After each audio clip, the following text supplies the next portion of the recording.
what I'm going to make is a Joule thief.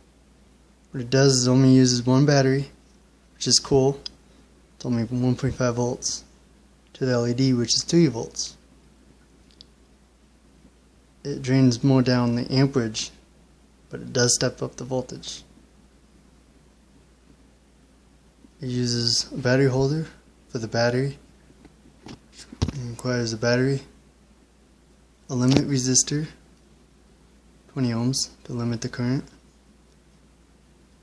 LED, nice and bright white, transistor, jumper is right there, and then it uses a coil, 2 coils, like a transformer basically. Let's build.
There it is.